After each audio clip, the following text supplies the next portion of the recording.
Եթերում ազատ լուրերի հիմնական թողարկումն է, ես Անի Ստեփանյանն եմ, բարև ձեզ, կարևորի մասին նախամարոտ։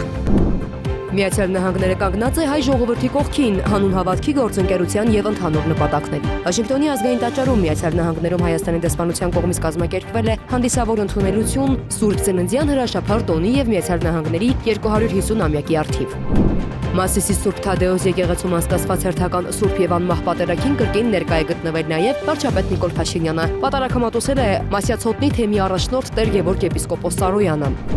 Դատական համակարգի արդյունավետությունը ողջամիտ ժամկետներում արդարադատության իրականացումը եւ իրավակարգի լեգիտիմության վերականգնումը մնում են Հայաստանի համար առաջնահերթ եւ փոխկապակցված խնդիրներ։ Վարչապետ Նիկոլ Փաշինյանը մասնակցել է դատական գործերի քննության ողջամիտ ժամկետների պահպանման գործնական կամ ընթացակարգային խոչընդոտները թեմայով պանելային քննարկմանը։ 2025 թվականը Հայաստանի Սփյուռքի գործերի գլխավոր հանձնակատարի գրասենյակի համար գերհագեցած ծանր, բայց հաջողված տարի է եղել։ Կառույցի ղեկավար Զարայ Սիմոնյանն ամփոփել է նախորդ տարվա աշխատանքները, ներկայացրել հաջողված ծրագրերն ու 2026 թվականի անելիքները։ Տեղի է ունեցել Երևանի քաղաքապետարանի 2026 թվականի առաջին գործակարգավարական խորհրդակցությունը, որի առանցքում տոնական եւ հետտոնական օրերին տեղացած առավոտյան մաքրման աշխատանքներն են եղել։ Ինչից էր գոհ եւ ինչից դժգոհ քաղաքապետը։ Ուկրաինայի մայրաքաղաք Կիևը ռուսական հարվածների հետևանքով կանգնած է էներգետիկ ճգնաժամի առաջ։ Ռուսաստանի Դաշնության պաշտպանության նախարարությունը հայտնել է, որ Դնեպր զորախումբը ազատագրել է Զապորոժիեի մարզի Բելգորիե բնակավայրը։ Ինչ իրավիճակ է Ուկրաինայում։ Հարևան Իրանում 15 օր է շարունակվում են լայնածավալ բողոքի ցույցերը ընդդեմ իշխանությունների։ Ցուցարարների եւ ոստիկանական ուժերի միջև արյունալի բախումների հետևանքով 544 զոհ եւ բազմաթիվ վիրավորներ կան։ Իրանում երրորդյա սուք է հայտարարվել։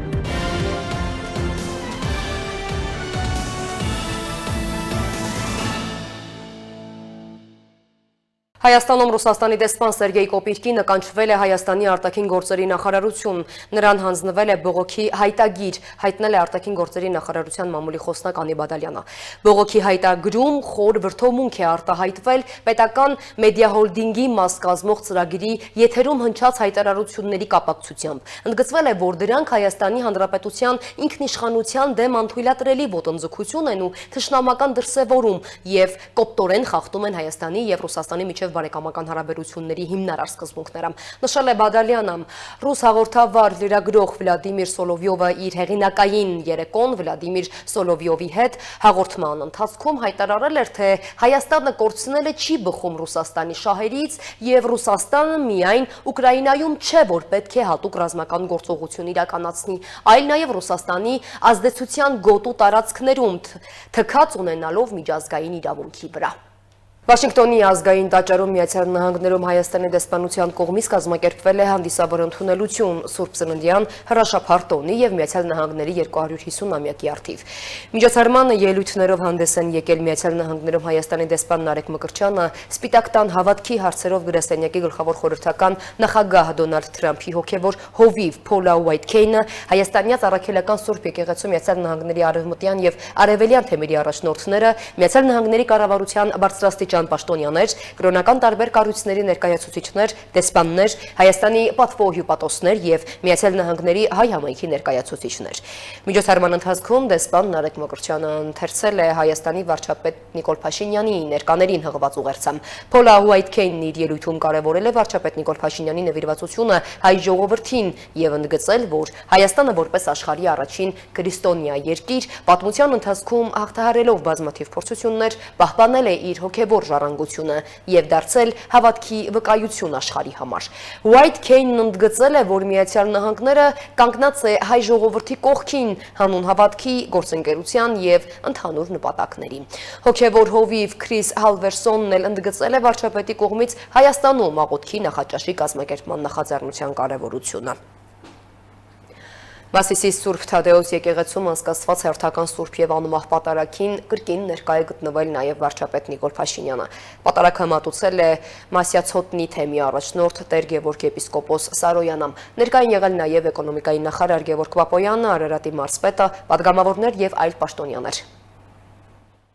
Վարչապետ Նիկոլ Փաշինյանը մասնակցել է հերթական այս անգամ Մասիսի Սուրբ Թադեոս եկեղեցում անցկացված Սուրբ եւ անմահ պատարագին։ Պատարագը մատուցվել է Մասյացոտնի թեմի առաջնորդ Տեր Գևորգ եպիսկոպոս Սարոյանի մատուցմամբ, որը չնայած Մայրաթոր Սուրբ Էջմիածնի հունվարի 10-ի որոշմամբ թեմակալ առաջնորդի պաշտոնից ազատմանը շարունակում է իր հոգևոր ծառայությունը համայնքում։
Վերջին ամիսներին վարչապետը պարբերաբար մասնակցում է տարբեր պատարագների, ընդգծելով իր հավատքի նկատմամբ հետևողականությունը, հոգևոր կյանքի կարևորությունը։ Պատարագին ներկա է եղել նաև էկոնոմիկայի նախարար Գևորգ Պապոյանը, պատգամավորներ, Արարատի մարզպետը եւ այլ պաշտոնյաներ։ Եկեղեցում հավաքված մեծ բազմության մի մասը պատարագին ստիպված է եղել հետևել դրսից, ինչը վկայում է համայնքի ներգրավվածության բարձր մակարդակի մասին։ Տեր Գևորգ եպիսկոպոս Սարոյանը պատարագի ընթացքում շեշտեց, որ հոգևոր ծառայությունը շարունակվելու է եւ կարող է հանդիսանալ օրինակ համայնքի համար, ուղղորդելով հավատավոր մարդկանց դեպի ինքնամաքրման եւ նորոգման գործընթաց։ Վարչապետն ավելի վաղ Facebook-յան իր էջում անդրադարձել էր Գևորգ եպիսկոպոս Սարոյանի պաշտոնանկությանը, նշելով. Ասել եմ արդեն, որ Կտրիչ Ներսիսյանն ամենայն հայոց կաթողիկոս չէ, եւ հետեւաբար այդ դիրքից նրա կայացրած որոշումները մեզ համար արժեք չունեն եւ առոչինչ են։ Տեր Գևորգ եպիսկոպոս Սարոյանը շարունակում է մնալ հայաստանյաց առաքելական Սուրբ եկեղեցու Մասյացոտնի թեմի առաջնորդ։ Վարչապետը Կիրակի սոցիալական ցանցերում հրապարակել է նաև պատարագի կադրեր, տեսանյութին կից նշելով Սուրբ եւ անմահ պատարագ Մասիսի Սուրբ Թադեոս եկեղեցում։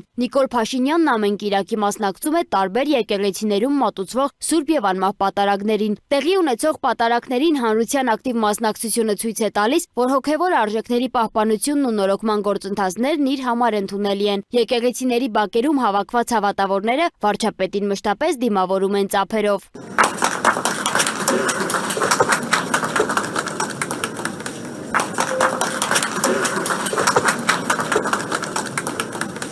Սոնա Գիշյան, Free News, Ազատ լուրեր։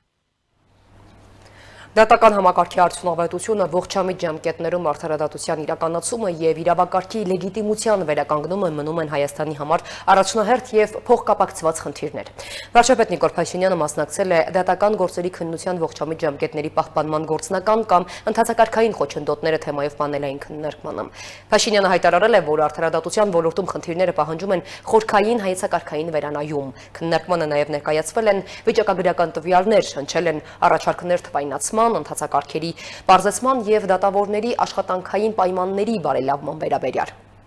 Դատարաններում գործերի քննության ձգձգման պատճառներ, ծանրաբեռնվածություն, համակարգային լուծումներ, որոնք պետք է ապահովեն քաղաքացիների համար արդարադատության ժամանակին հասանելիությունը։ Սրանք այն հարցերն էին, որոնք վարչապետ Նիկոլ Փաշինյանը դատական իշխանության, արդարադատության համակարգի եւ գործադիր մարմինների ներկայացուցիչների հետ միասին քննարկեց դատական գործերի քննության ողջամիտ ժամկետների պահպանման թեմայով միջոցառմանը։ Վարչապետը շեշտեց, դատական համակարգի արդյունավետությունը ոչ միայն իրավական, այլև հանրային վստահության առանցքային հարց է։ Ըստ նրա, արդարադատության ոլորտում խնդիրները չեն կարող լուծվել միայն ընթացակարգային փոփոխություններով, առանց հասնելու դրանց հայեցակարգային հիմքերին։ Նրա խոսքով անհրաժեշտ է հստակ ձևակերպել, թե ինչ է արդարությունը եւ ինչ է արդարադատությունը Հայաստանի իրականության մեջ։ Բոլորը պահանջում են արդարություն եւ արդարադատություն, բայց կարևորը հասկանալ, իսկ դրանք ինչեր են։ Որն է մեր հանրային պետական ընկալումը արդարության եւ արդարադատության մասին։ Ինչ խնդիր ենք մենք ուզում լուծել արդարությամբ։ Նիկոլ Փաշինյանը հատուկ անդրադարձավ դատավորի խիղճ արտահայտությանը, հարց բարձրացնելով դրա բովանդակության մասին, միաժամանակ նշելով, եթե խոսում ենք դատավորի խղճի մասին, ապա պետք է հասկանանք ինչ է դա, ինչու միայն դատավորինը, եւ արդյոք հնարավոր է այդ հասկացությունը մոդելավորել, ձևակերպել կամ չափելի դարձնել։ Քննարկման առանցքային թեմաներից մեկն էլ իրավակարգի լեգիտիմությունն էր։ Փաշինյանը նշեց, որ Հայաստանում իշխանության լեգիտիմության հարցը ընտրությունների միջոցով լուծված է, սակայն իրավակարգի լեգիտիմության հարցը մնում է բաց։ Նրա խոսքով ժողովրդի եւ սահմանադրության միջև առկա խզումը հանգեցնում է նրան, որ իրավակարգը չի ընկալվում որպես լիարժեք լեգիտիմ։ Մենք իշխանության լեգիտիմության հարցը լուծել ենք, իրավակարգի լեգիտիմության հարցը չենք լուծել։ Ոնց ենք լուծել իշխանության լեգիտիմության հարցը։ Ընտրությունների արդյունքները կասկածի տակ չեն, բայց այն ընտրությունը, որով իրավակարգը հաստատվել, այսինքն հանրաքվեն, դրա արդյունքները միշտ են եղել կասկածի տակ եւ այսօր էլ են կասկածի տակ։ Եվ քանի դեռ այդ կասկածը չի վերացել, իրավակարգի լեգիտիմությունը բանի նման, վիրուսի նման մեզ քայքայելու է։ Մենք տենց էլ չենք հասնելու ոչ արդարության, ոչ արդարադատության։ Պետության կողմից սահմանափակումները անխուսափելի են ազատությունների ապահովման համար, սակայն այդ սահմանափակումները պետք է ընկալվեն քաղաքացիների կողմից որպես իրենց իսկ կողմից ընդունված կանոններ, ասաց վարչապետն ու ընդգծեց. միայն այդ դեպքում է հնարավոր նվազեցնել պետության եւ քաղաքացու միջև առաջացող լարվածությունը։ Մարդու համար ինչ տարբերություն այն որոշումը, որ ինքը համարում է, որ այդ որոշումը լեգիտիմ չի, մի ամսում են կայացրել, թե 6 տարում, բացարձակապես տարբերություն չկա, որովհետև եթե նույնիսկ մի 15 օրում կայացնեն կամ մի ամսում, մարդու զգացողությունը դրանից չի փոխվելու, եթե ինքը իրան ներսում չասի, որ գիտես ինչ, հա, սա իմ պետության, իմ հաստատած իրավակարգի, իմ դեմ կայացրած որոշումն է, եւ հետեւաբար սա իմ կայացրած որոշումն է, իմ դեմ, որովհետև ես ինքս ինձ սահմանափակում եմ,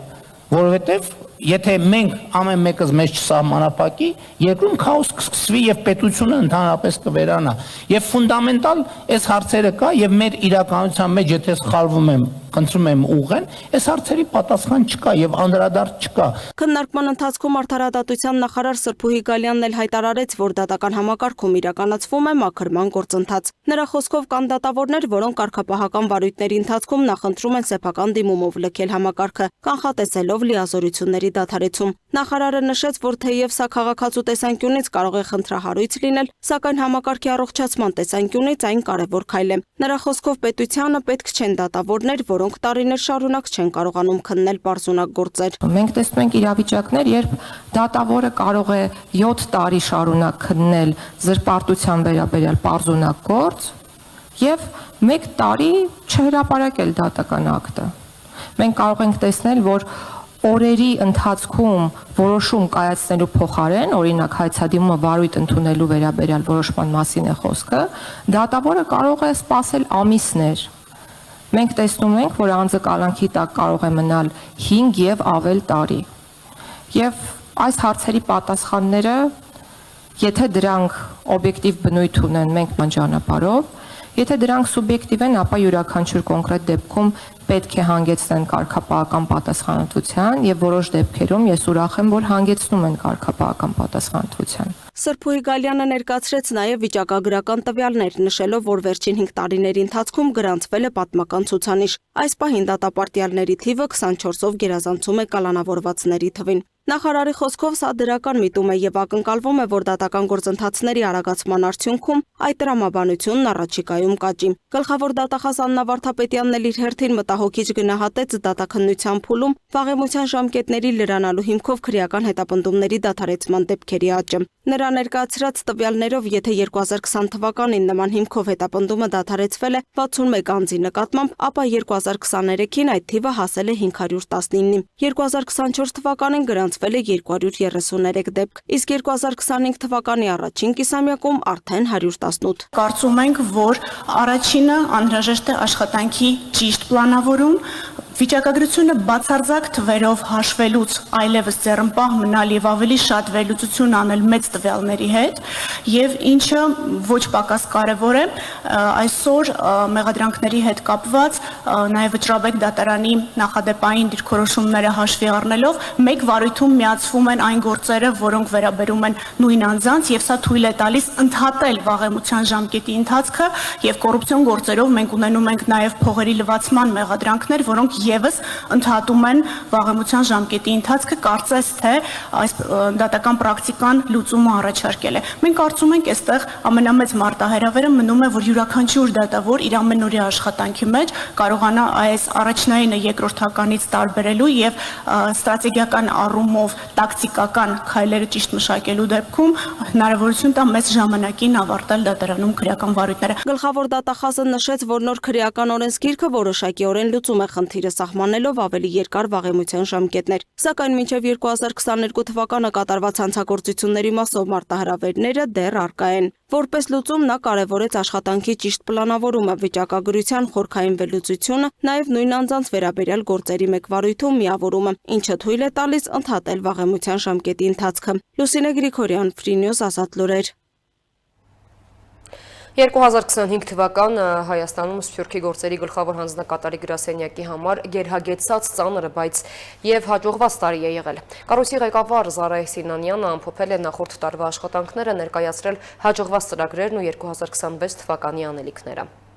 Սփյուռքի երիտասարդ դեսպան Իգործ Քայլ դեպի տուն, Ներուշ։ Սրանք այն հսկայական աշխատանքների եւ ծրագրերի մի մասն են միայն, որոնք Սփյուռքի գործերի գլխավոր հանձնակատարի գրասենյակը հաջողությամբ իրականացնում է։ Այդ է վկայում ամեն տարի նշված ծրագրերին մասնակցության համար դիմողների թվի աճը։ 2025 թվականը նշանավորվեց նաեւ երիտասարդական ամենամյա մեծ համաժողովով, որին մասնակցեց արտերկրից ժամանած 600 երիտասարդ եւ 200 քաղաքացի Երևանից եւ տարբեր մարզերից։ Ըստ Հայաստանի Սփյուռքի գործերի գլխավոր հանձնակատար Զարե Սինանյանի նախորդ տարին բավականին հաջող ու գերհագեցած էր։ Անցյալ տարի նաև նշանավորվեց մեր հանձնակատարների ինստիտուտի կայացման այսպես շարունակական փուլով, այսինքն մենք այս պահին արդեն ունենք 19 հանձնակատար, վերջինս նշանակվեց դեկտեմբերին Ռիո դե Ժանեյրոյում մեր հայրենակիցներից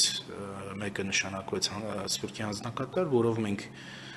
Բրազիլիայում եւս կարողացանք ընդլայնել մեր հնարավորությունները եւ տեղում ձեռք բերել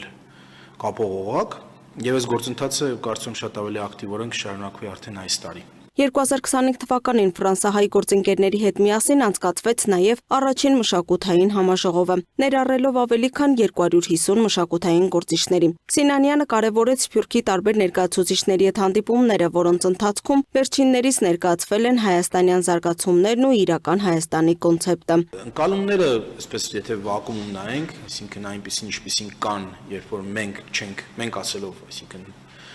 պետության ձայնը լսելի չի լինում, շատ ավելի մակերեսային են եւ համապատասխանում են այն տեղեկություններին կամ այն մեկնաբանություններին, որոնք մեծ ծավալով արտանետվում են Սփյուռք, այսպես ասեմ, դե այլ կերպ չեմ կարողանում բնութագրել, այսինքն ասեք մարդիկ, քանի որ ապրում են Սփյուռքում եւ չունեն պետությունը որպես խարիսխ հայության, հաճախ օրինակ հայ առաքելական եկեղեցին են դիտարկում որպես պետականության խարիսխը, դա հասկանալի է, դա բնական է, եւ այդ զգացմունքային ֆոնը իրենց հաճախ չի թույլատրում, որպեսզի կարողանան ավելի ներքին վերլուծության ենթարկեն, ասեն, բայց լավ, սա ճիշտ է, թե սխալ է։ Եվ սա հաշվի առնելով բնական է մենք շատ համբերատար ձևով աշխատում ենք մեր հայրենակիցների հետ։ Խոսելով ներկա աշխարհաքաղաքական զարգացումներից Զարե Սինանյանն անդրադարձավ նաև վերջին շրջանում Սիրիայի հայաշատ Հալեբ քաղաքում եւ հարևան Իրանում կատարվողին։ Նա ներկայացրեց գրասենյակի իրականացրած աշխատանքը տեղի հայ համայնքների հետ։ Իհարկե մեր դիրքորոշումը նա է, որ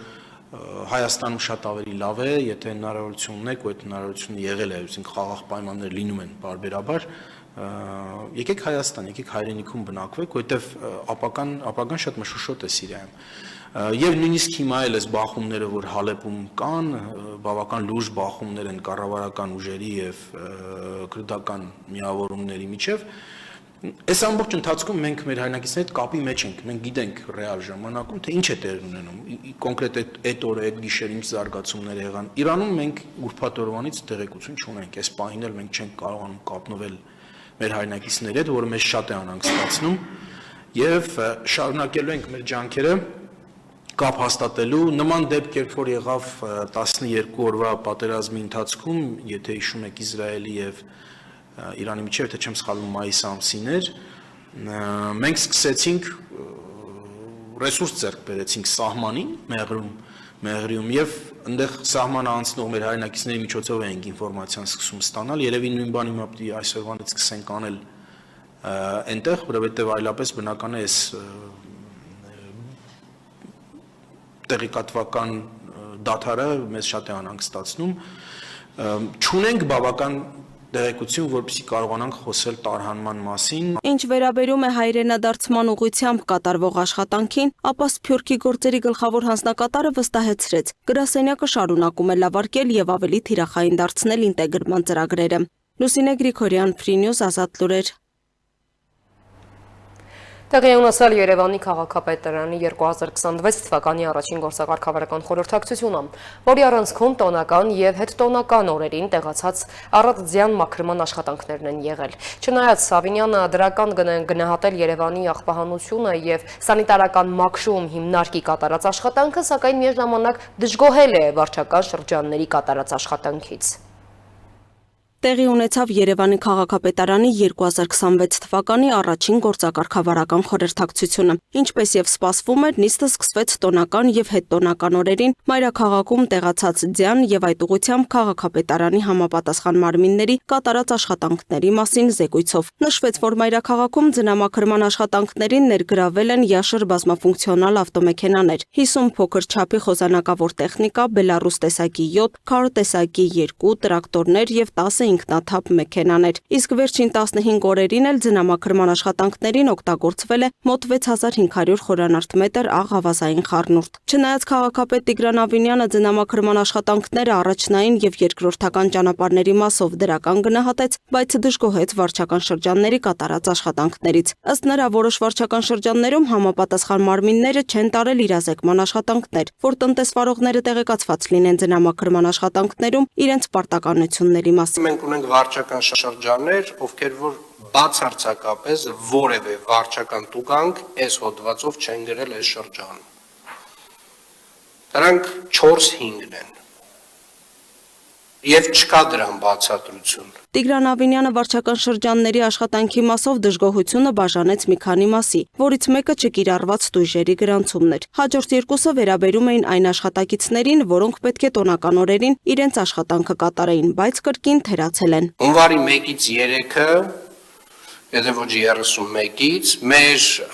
վարչական շրջաններին հատուկ մի 2 տարի առաջ քննարկեցինք, հատուկ աշխատակիցներ առանձնացրեցինք, որպեսզի վարչական շրջանները ունենան գործիք աղբահանության մաքրման հետ կապված աշխատանքները պատշաճ իրականացնելու եւ նմանատիպ դեպքերում մայթեր, բակեր եւ մնացյալ այլ տեղերում, երբ որ ջունա գալիս, ունենան այդ ներուժը որոշ չափով աշխատացնեն այդ մարդկանց, որպեսզի ծայրահեղ խնդիր չունենան։ Այս 1-ից 3 քես մարդիկ տուն են եղել։ Նոր տարի էին անում։ Հասկանում եմ իհարկե, դա էլ է մոտեցում, բայց այն մոտեցումը չի, որի մասին ես խոսել եմ տարվա վերջին։ Իսկ ահա 250 հատ 18 մետրանոց ավտոբուսների մուտքը օդի որակի եւ խցանումների մասով կարևոր է։ Այս առնչությամբ Ավինյանը հիշեցրեց մայրաքաղաքի որոշ փողոցներում բացի հանրային տրանսպորտային միջոցներից այլ մեքենաների մուտքը արգելելու մասին, ընդգծելով, որ տրանսպորտային ոլորտի բարեփոխումները քաղաքի կառավարման առանցքային օղակներից են։ Այս 18 մետրանոց ավտոբուսը փոխարինում է, չգիտեմ, 80-ից 100 մարդատար ավտոմեքենա եւ կարող ենք այս համեմատականները շատ հստակ անել, սա առաջին իհարկե գործոնն է։ Երկրորդ գործոնը իհարկե վերաբերում է օդի որակին եւ օդի որակի տեսանկյունից այս ավտոբուսները գրեթե կարելի ասել գրեթե չէ առհասարակ արտանետումներ որպես այդպիսին չեն ստեղծում, դրանք էլեկտրական ավտոբուսներ են եւ բացի դրանից նաեւ փոխարինում են ավտոմեքենաներին մարդատար մոտավորապես եթե 250-ը ամեն 100-ի հետ համեմատենք,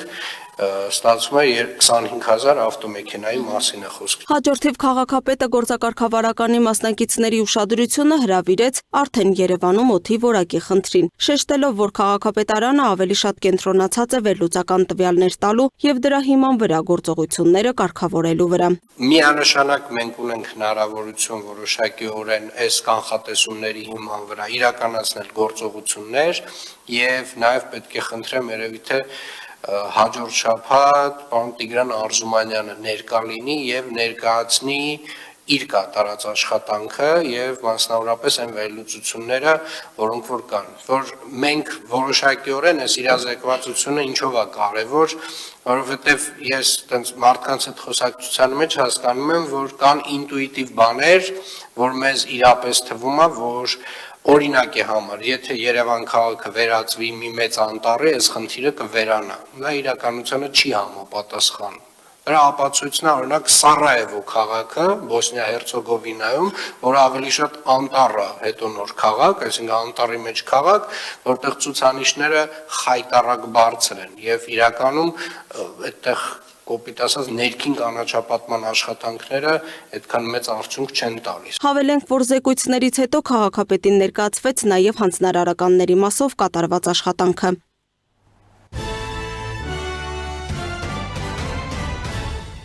Ուկրաինայի մայրաքաղաք Կիևը ռուսական հարվածների հետևանքով կանգնած է էներգետիկ ճգնաժամի առաջ։ Ավելի քան 1000 շենք մնացել է առանց ջեռուցման։ Ուկրաինայի վարչապետը ասել է, որ Կիևի վրա վերջերս օրականացված հարձակումները ռուսական ներխուժումից ի վեր էներգետիկ ենթակառուցվածքների վրա ամենախոշոր հարձակումներից են եղել։ Ռուսաստանի Դաշնության պաշտպանության նախարարությունն էլ հայտնել է, որ Դնեպր զորախումբը ազատագրել է Զապորոժիեի մարզի Բելգորիե բնակավայրը։ Հունվարի 11-ին Կիևի քաղաքապետ Վիտալի Կլիչկոն հայտարարել է, որ ձմռան ծայրահեղ ցրտին Ուկրաինայի մայրաքաղաքում ավելի քան 1000 շենք մնացել է առանց ջեռուցման, քանի որ ռուսական հարվածների հետևանքով վնասվել են էներգետիկ ենթակառուցվածքները։ Վերականգնման աշխատանքներ են տարվում, սակայն իրավիճակը շարունակում է մնալ ծայրահեղ բարդ։ Առաջիկայում սպասվող ցածր ջերմաստիճանի պատճառով բնակիչներին կոչ եմ անում հնարավորության դեպքում ժամանակավորապես լքել քաղաքը։ Ուկրաինայի էներգետիկայի նախարարության տվյալներով Կիևում ավելի քան 500,000 սպառող մնացել է առանց էլեկտրաէներգիայի։ Ուկրաինայի վարչապետ Յուլիա Սվիրիդենկոն ընդգծել է, որ վերջին հարվածները Կիևի էներգետիկ ենթակառուցվածքներին ուկրաինական կողմի հաշվարկներով ամենախոշորն են ռուսական ներխուժումից ի վեր։ Ուկրաինայի ռազմաօդային ուժերի հաղորդմամբ գիշերը ռուսական զորքերը կիրառել են 121 հարձակվողական անօդաչու թռչող սարք եւ 1 Իսկանդեր հրթիռ երկրի տարբեր շրջաններում, այդ թվում Դնեպրոպետրովսկի մարզի Կրիվոյ Ռոգի էներգետիկ ենթակառուցվածքի դեմ։ Հարվածների հետևանքով վիրավորվել է 2 մարդ։ Կիևից բացի ուկրաինական մի քանի շրջաններ եւս մնում են առանց էլեկտրականության։ Օդեսայում տեղի ունեցած պայթյուններից հետո էլ քաղաքում հայտարարվել է օդային տագնապ։ Քաղաքային ռազմական վարչակազմի ղեկավարը Սերգեյ Լիսակը կոչ է արել բնակիչներին մնալ անվտանգ վայրերում։ Կիևի քաղաքապետ Կլիչկոն կրկին կոչ է արել բնակիչներին հնարավորության դեպքում լքել երկիրը վերջին հարվածների հետևանքով վնասված էներգետիկ համակարգերի պատճառով։ Ռուսաստանի պաշտպանության նախարարությունն էլ հայտնել է, որ զինված ուժերը խոցել են Ուկրաինայի ռազմաարդյունաբերական համալիրի աշխատանքն ապահովող էներգետիկ ենթակառուցվածքների օբյեկտները, վառելիքի պահեստները եւ 153 շրջաններում ուկրաինական զինված կազմավորումների եւ օտարերկրյա վարձկանների ժամանակավոր տեղակայման կետերը։ Ռուսաստանի Դաշնության պաշտպանության նախարարությունն էլ հայտնել է նաև, որ Դնեպր զորախումբն ազատագրել է Բելոգորինե բնակավայրը։ Ռուսաստանի անվտանգության խորհրդի փոխնախագահ Դմիտրի Մեդվեդևը սպառնացել է Եվրամիությանը Օրեշնիկի հրթիռային հարվածներով, եթե Եվրամիությունը զորքեր տեղակայի Ուկրաինայում։ Նա իր գրառումն ուղեկցել է հարվածի տեսանելի պատկերով, ընդգծելով, որ Ռուսաստանը չի ընդունի եվրոպական կամ ՆԱՏՕ-ի զորքերի ներկայությունը։ Չնայած այս հայտարարությանը Տելեգրամյան ալիքներում տարածված է տեսագրություն, որտեղ երևում է, որ ռուսական կողմում կռվում են նաև աֆրիկացի վարձկաններ, որոնք ընդգրկվել են մարտական գործողություններում ուկրաինական զինված ուժերի դեմ։ Տեսագրությունում նրանք ներկայացվում են որպես հրետանային զորախումբ, որոնք ներգրավվում են առավել ռիսկային առաջադրանքներում։ Իսկ Ուկրաինան անօդաչու թռչող սարքերով հարվածել է Վոլգոգրադի մարզի Օկտյաբրսկի նավթամբարին, որի հետևանքով հրդեհ է բռնկվել։ Զոհերի կամ վիրավորների մասին տեղեկատվություններ չկան։ Այդ ընթացքում Վոլգոգրադի, Գելենջիկի, Կրասնոդարի Նաև Չիբոքսարի օդանավակայաններում ժամանակավորապես սահմանափակվել են չվերթները, իսկ Բելգորոդը եւ շրջակա տարածքները զրկվել են ջրից, էլեկտրաէներգիայից եւ ջեռուցումից էլեկտրական ենթակայանի վրա հարվածի հետևանքով։ Ուկրաինայի նախագահ Վոլոդիմիր Զելենսկին հայտարարել է, որ Վաշինգտոնի հետ քննարկում է ազատ առևտրի հնարավոր համաձայնագիրը, որպես Ուկրաինայի վերականգնման հետպատերազմյան փաթեթի մաս։ Նա նշել է, որ նման համաձայնագիրը կնպաստի նաև տնտեսական անվտանգության ամրապնդմանը եւ հույս է հայտնել մոտ ապագայում հանդիպել ԱՄՆ նախագահ Դոնալդ Թրամփի հետ։ Զելենսկին նաև տեղեկացրել է, որ ամերիկյան կողմին փոխանցել է 20 կետանոց խաղաղության ծրագիրն ու ակնկալում է Ռուսաստանի արձագանքը հունվարի վերջում։ Նա նաև հավելել է. Ուկրաինան երբեք չի ճանաչի ռուսական օկուպացված տարածքները եւ հույս ունի ապագայում վերականգնել երկրի ինքնիշխանությունը։ Մենք քննարկում ենք Վաշինգտոնի հետ ազատ առևտրի հնարավոր համաձայնագիրը, որը կծառայի նաեւ որպես տնտեսական անվտանգության լրացուցիչ երաշխիք։ Ռուսաստանը դեռ պատրաստ չէ իրական դիվանագիտության։ Մյուս կողմից Ռուսաստանի նախագահ Վլադիմիր Պուտինը հայտարարել է. Ուկրաինան արհեստականորեն ստեղծված պետություն է։ Սա մեզ տալիս է բոլոր հիմքերը պաշտպանելու Ռուսաստանի իրավունքներն այս տարածքում։ Չեչնիայի ղեկավարի որդի եւ տարածաշրջանային անվտանգության խորհրդի քարտուղար Ադամ Կադիրովը եւս հայտարարություն է տարածել։ Նա սպառնացել է Զելենսկուն, խոստանալով ռազմական հանցագործի կարգավիճակով նրան հասցնել Գրոզնի։ Իրավիճակը շարունակում է մնալ լարված Կիևից մինչև Ուկրաինայի հարավային եւ ռուսական սահմանային շրջաններ, որտեղ շարունակվում են հրթիռակոծությունները, հրդեհներն ու բնակչության անվտանգության հետ կապված ահազանգերը։ Ուկրաինան եւ միջազգային համայնքը շարունակում են պայքարել քաղաքացիական ենթակառուցվածքների պաշտպանության եւ քաղաքական լուծումների համար, մինչդեռ ռուսական կողմը ռազմավարական գերակայություն է ստանում, օգտագործելով նաեւ վարձկանների, այդ թվում աֆրիկացի։ Սոնա Գիշյան, Free News, Ազատ լուրեր։ Հարևան Իրանում 15 օր է շարունակվում են լայնածավալ բողոքի ցույցերը ընդդեմ իշխանությունների։ Ցուցարարների եւ ոստիկանական ուժերի միջև արյունալի բախումների հետևանքով 544 զոհ եւ բազմաթիվ վիրավորներ կան։ Իրանում երրորդյա սոկ է հայտարարվել։ 2025 թվականի տարեվերջից սկսած եւ մինչ օրս շարունակվող բողոքի ակցիաներն Իրանում շարունակվում են։ Իրանցի ժողովրդի ցասմանն արժանացած իշխանությունները փորձ են անում ամեն կերպ ցուցարարների հետ գնալ երկխոսության եւ խնդրի լուծման ուղիներ փնտրել։ Իրանական բոլոր նահանգների 185 քաղաքներում երկու շաբաթից ավելի տևող ցույցերի հետևանքով ըստ CNN-ի մոտ 600 զոհ կա։ Իրանական իշխանությունները հակակառավարական կոչեր անող ցուցարարների նկատմամբ կիրառում են բիրտ ուժ, փորձելով ցույցերը կառավարել դրոններով։ Միջազգային աղբյուրների հրապարակած տվյալների համաձայն մի քանի օր է Իրանում անջատված են ինտերնետն ու բջջային կապը։ Այս ամենին զուգահեռ արգելվել է միջազգային լրատվամիջոցների գործունեությունը երկրում հնարավոր արտահոսքից խուսափելու համար։ BBC-ի տվյալների համաձայն բացի մեծաքանակ զոհերից, բավականին շատ են նաև վիրավորները, եւ հիվանդանոցները չափազանց ծանրաբեռնվածությամբ են աշխատում։ Երկրում տիրող իրավիճակով պայմանավորված իրանական իշխանությունները խորհրդարանական նիստեր են գումարել, քննարկել այս իրավիճակից դուրս գալու ուղիներն ու միաժամանակ իրենց ելույթներում բավականին խիստ տոնով անդրադարձել ցուցարարներին, ապա սպառնացել ԱՄՆ-ին եւ Իսրայելին։ Իրանի նախագահի նախկին թեկնածու Մոհամմադ Բաղեր Ղալիբաֆն իր ելույթում շնորհակալություն է հայտնել ոստիկանությանն ու ուժային մյուս կառույցներին, այնուհետև սպառնալիքներ հնչեցրել Իսրայելի եւ ԱՄՆ-ի հասցեին, ընդգծելով, որ այդ երկրների ռազմական օբյեկտները կարող են օրինական թիրախ դառնալ, եթե նրանք փորձեն միջամտել Իրանի ներքին գործերին։ Իրանի նախագահ Մասուդ Փեզեշքյանը, որն առավել հայտնի է որպես բարեփոխիչ, նույնպես կոշտ է արտահայտվել։ Մարդիկ մտահոգություններ ունեն, մենք պետք է հաշվի նստենք նրանց հետ, եւ եթե դա մեր պարտականությունն է, մենք պետք է լուծենք նրանց մտահոգությունները,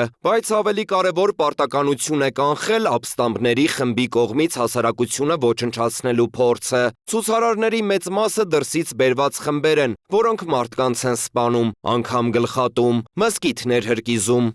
Իդեպ ըստ տարբեր աղբյուրների հրապարակած տվյալների, ցուցարարները հրկիզել են ավելի քան 59 մզկիթ։ Իրանի նախագահի հայտարարությունների ֆոնին ԱՄՆ նախագահ Դոնալդ Թրամփն է կրակի վրա յուղ լցրել, սոցցանցի իր էջում հայտարարելով, որ Իրանն այժմ ձգտում է ազատության առավել քան երբևէ, եւ ԱՄՆ-ն պատրաստ է օգնություն ցուցաբերել ժողովրդին։ ՄԱԿ-ի գլխավոր քարտուղար Անտոնիո Գուտերեշն էլ հայտարարել է, որ ցնցված է Իրանում ցուցարարների դեմ բռնության մասին հաղորդագրություններից, որոնք հանգեցրել են զոհերի ու վիրավորների։ Խոսքի ազատության, խաղաղ հավաքներ անցկացնելու իրավունքները պետք է լիովին հարգվեն եւ պաշտպանվեն, ասել է Գուտերեշը, կոչ անելով Իրանի իշխանություններին ցուցաբերել առավելագույն զսպվածություն եւ զերծ մնալ անհարկի կամ անհամաչափ ուժի կիրառումից։ Իսկ ԵՄ արտաքին հարաբերությունների եւ անվտանգության հարցերով բարձր ներկայացուցիչ Կայա Կալասը հայտարարել է, որ պատրաստ է Թեհրանի նկատմամբ նոր պատժամիջոցների առաջարկ ներկայացնել,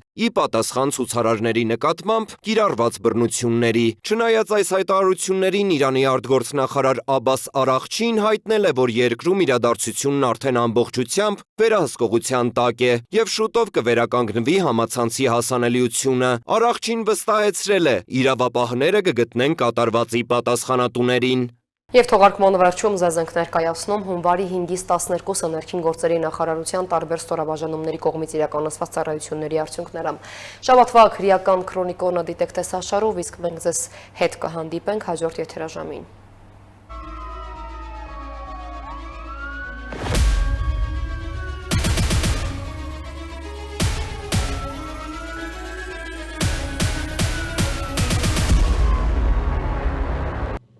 Մայրաքաղաքում եւ մարզերում բարեկային ծառայության իրականացրած միջոցառումների արդյունքում արձանագրվել է ճանապարհային երթևեկության կանոնների 15614 խախտում։ Պահպանվող հատուկ տարածք է տեղափոխվել 345 տրանսպորտային միջոց, հայտնաբերվել է 438 ոչ սթափ վարորդ, 588 անձ առանց վարորդական իրավունքի վկայականի։ Ընդհանուր առմամբ տարբեր խախտումներով եւ կասկածանքով համայնքային ոստիկանության բաժինները տարվել 117 քաղաքացի։ Հանրապետությունում բացահայտվել է 631 հանցագործություն, այդ թվում առանց վարորդական իրավունքի մեքենա վարելու 194, թմրանյութի հայտնաբերման 62, խարդախության 41, ֆիզիկական ներգործության 39, հոգեկան ներգործության 30, անձնական ունեցվածքի գողության 28, մարմնական վնասվածք պատճառելու 26, նաև մի շարք այլ հանցագործություններ, նախկինում կատարված 29 հանցագործություն եւս բացահայտվել է։ Հայտնաբերվել է 46 հետախուզվող, 3 անհետ կորած, արձանագրվել է զենք զինամթերքը կամավոր հանձնելու 12 դեպք։ 7 օրում գրանցված 59 ավտովթարի հետևանքով զոհվել է 1 մարդ, վնասված կստացել 81-ը։ Ներքին գործերի նախարարության փրկարար ծառայության ճգնաժամային կառավարման ազգային կենտրոնում շաբաթվա ընթացքում գրանցվել է 689 դեպք, 112-ը արտակարգ։ Մասնավորապես հրդեհի 61, հրդեհի ծագման սպառնալիքի 26, ճանապարհատրանսպորտային պատահարի 16, կենցաղային կանչի եւ այլ դեպքեր։ Եղանակային պայմաններով եւ այլ գործոններով պայմանավորված գրանցվել է տրանսպորտային միջոցների արգելափակման 141 դեպք, փրկարարները օգնություն են ցուցաբերել 299 քաղաքացում։ Փրկարարական գործողությունների արդյունքում փրկվել է 2 մարդ։ Ներքին գործերի նախարարության ստորաբաժանումները շարունակում են իրականացնել շուրջօրյա վերահսկողություն եւ կանխարգելիչ միջոցառումներ քաղաքացիների անվտանգությունը ապահովելու եւ հասարակական կարգը պահպանելու նպատակով։ Պարեկները 66-ամյա տղամարդու մեքենայում 603 կիլոգրամ սիգեն հայտնաբերել։ Սևանա լճից սիկ տեսակի ձկան ապօրինի որսի կանխարգելման միջոցառումների շրջանակում Գեղարքունիքի մարզի պարեկները հունվարի 6-ի առավոտյան Ծովագյուղ Շորժա Վարդենիչ ճանապարհի 2-րդ կիլոմետրին ստուգման նպատակով կանգնեցրել են Սևան քաղաքի 66-ամյա բնակչի վարած Opel Zafira Magnishi ավտոմեքենան։ Պարեկները մեքենայում հայտնաբերել են սիկ տեսակի 1456 ձուկ ընդհանուր 603 կիլոգրամ քաշով։ Ըստ վարորդի ձկները ձեռք էր բերել Վարդենիսում անծանոթ անձից։ Կազմված փաստաթղթերը ներկայացվել են նախաքննական մարմին, հանգամանքները պարզվում են։ Երևանի պարեկները ձերբակալել են կեղծ ծառայողական վկայական ներկայացրած վարորդին։ Հունվարի 4-ին ժամը 22:40-ին մայրաքաղաքի պարեկները Թամանցիների փողոցում ստուգման նպատակով կանգնեցրել են Opel Magnishi մի ավտոմեքենա։ Ստուգման պարզվել է, որ 44-ամյա վարորդը ոչ սթափ վիճակում է։ Տղամարդը ներկայացրել է կեղծ վարորդական իրավունքի վկայական եւ հայտնել, թե իբր ներքին գործերի նախարարության փրկարար ծառայության աշխատակից է, ապա ներկայացրել կեղծ ծառայողական վկայական։ 44-ամյա վարորդը կեղծ փաստաթղթեր օգտագործելու հիմնավոր կասկածանքով ձերբակալվել եւ տեղափոխվել է համայնքային ոստիկանության Շենգավիթի բաժին։ Opel-ը տեղափոխվել է հատուկ պահպանվող տարածք։ Տղամարդն ու կազմված փաստաթղթերը ներկայացվել են քննչական բաժին։ Երևանի պարեկները հայտնաբերել են ամանորի գիշերը խուլիգանություն կատարած քաղաքացուն։ Երևան քաղաքի գնդի առաջին գումարտակի 3-րդ վաշտի պարեկները հունվարի 6-ին Խորենացու փողոցում հայտնաբերել, ապօրինի զենգզինամթերք պահելու եւ խուլիգանության կասկածանքով ձերբակալել եւ համայնքային ոստիկանության ներբուն ու բաժին են տեղափոխել 33-ամյա մի կնոջ։ Պարզվել է, որ նա հունվարի 1-ին կեսգիշերն անց կոպիտ կերպով խախտելով հասարակական կարգը 24-ամյա երիտասարդին պատկանող գազային ատրճանակից կրակոցներ է արձակել, ապա իր այդ գործողությունը տեղադրել սոցիալական ցանցում։ Գազային ատրճանակը հայտնաբերվել է կազմված փաստաթղթերը ներկայացվել են նախաքննական մարմին։ Ծանուցում հանցագործության համար մեղադրվողը համարվում է անմեղ, քանի դեռ նրա մեղավորությունն ապացուցված չէ քրեական դատավարության օրենսգրքով սահմանված կարգով, դատարանի օրինական ուժի մեջ մտած դատավճռով։